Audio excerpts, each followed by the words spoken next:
नमस्कार दोस्तों। आइए जानते हैं महर्षि वाल्मीकि जी के जीवन के बारे में। महर्षि वाल्मीकि जी पहले रत्नाकर डाकू थे।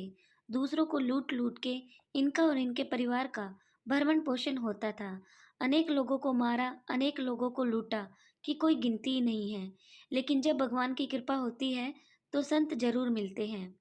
इनके जीवन में नारद जी आए हैं। नारद जी जा रहे थे, ये रास्ते में खड़े हुए थे लूटने के लिए। इन्होंने नारद जी को पकड़ लिया और कहा, जो कुछ भी है तुम्हारे पास तुरंत निकाल दो, जो कुछ भी है सब मेरे सामने रख दो। नारद जी बोले कि भैया, हमारे पास कुछ तो नहीं है, बस एक वीणा है। रत्नाकर बोले कि ये वीणा ही दे दो। नारद जी बोले कि वीणा लेके क्या करोगे?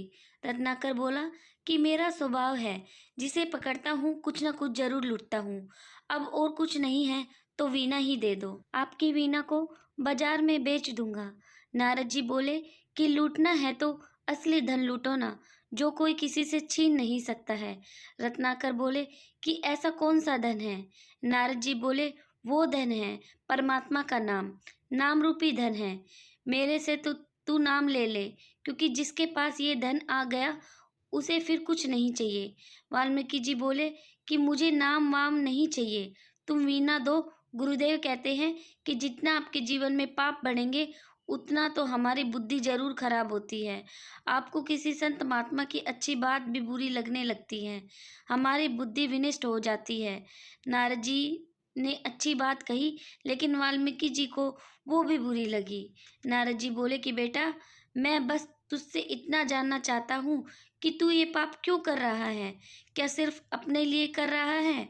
वाल्मीकि जी बोले, नहीं महाराज, ये सब तो मैं अपने परिवार के लिए कर रहा हूँ। अपने परिवार का पेट भरने के लिए ये सब गलत काम करता हूँ। नारद जी ने कहा, अब ये बताओ, जो तुम गलत काम कर रहे हो, इसके पाप का फल तू अकेला भोगेगा या सारा परिवार भोगेगा? क्या तेरे परिवार वाले तेरे पाप में हिस्सेदार बनेंगे? वाल्मीकि जी बोले, क्यों नहीं? जिनके लिए मैं लूटपाट कर रहा हूँ, लोगों को सता रहा हूँ, मार रहा हूँ, मेरे वो सारे परिवार के लोग हिस्सेदार बनेंगे। नारद जी बोले कि बेटा, तू कह तो रहा है, लेकिन बस एक बार घर जाकर उनसे पूछ कर आ कि जो मैं गलत काम करता हूँ और जो मुझसे पाप लगता है, क्या आप सब वो पाप फल भोगोगे? रत्नाकर डाकू बोला, तुम बड़े चालाक लगते हो मुझे। वहां मैं पूछने जाऊंगा और तुम यहाँ से निकल जाओगे। नारद जी बोले, नहीं बेटा, मैं नहीं जाऊंगा, और तुझे भरोसा ना हो तो देख, उस तरफ पेड़ है, मुझे बांध के चला जा। रत्नाकर को विश्वास नहीं था नारद जी की बात का। रत्नाकर ने कसकर रस्सी से नारद जी को एक पेड़ से बांध दिया, कहीं ये छूट कर चला ना जाए, और बोला कि यहीं रहना, मैं अभी आता हूँ। दौड़ा दौड़ा घर गया और जाकर अपने सारे घर वालों को एकत्रित किया और बोला, देखो, मैं तुम सबका पेट भरने के लिए लोगों को मारता हूँ, सिर्फ तुम्हारे लिए मैं चोरी करता हूँ, लोगों को लूटता हूँ। इसका जो मुझे पाप मिल रहा है, क्या तुम सब इस पाप में मेरे हिस्सेदार बनोगे? सबने कहा कि हम क्यों बनेंगे, हमने तो तुम्हें पाप करने, चोरी करने के लिए नहीं बोला, ये तो तेरी जिम्मेदारी है, तू कैसे भी धन लेकर आ, अब तू पुण्य से ला या पाप से ला, ये तेरे ऊपर है।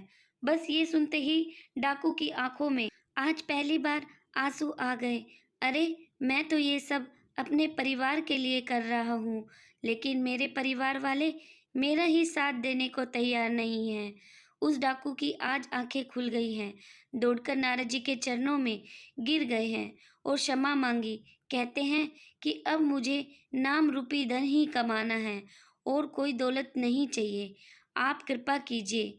नारद जी प्रसन्न हुए और राम नाम की दीक्षा दी है। नारद जी कहते हैं, बेटा बोल राम राम राम। रत्नाकर डाकू से राम नाम लिया नहीं जा रहा है, क्योंकि रोज लूटपाट करता था, तो राम का नाम बोला ही नहीं गया। नारद जी बोले कि तू राम मत बोल, मरा तो बोल। रत्नाकर बोला, हाँ, ये आसान है, मरा मरा मरा मरा, और बस उसी समय से मरा मरा जपना शुरू कर दिया। उल्टा नाम जपत जग जाना, वाल्मीकि भय भ्रम समाना। वाल्मीकि जी ने उल्टा नाम जप कर उस परमात्मा को पा लिया। ये नाम की महिमा है।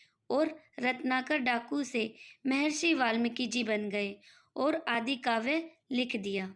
जय श्री राम। दोस्तों, उम्मीद करती हूँ ये वीडियो आपको पसंद आई होगी। इसी तरह की और वीडियो व कहानी सुनने के लिए प्लीज़ चैनल को लाइक, शेयर एंड सब्सक्राइब जरूर करें। धन्यवाद।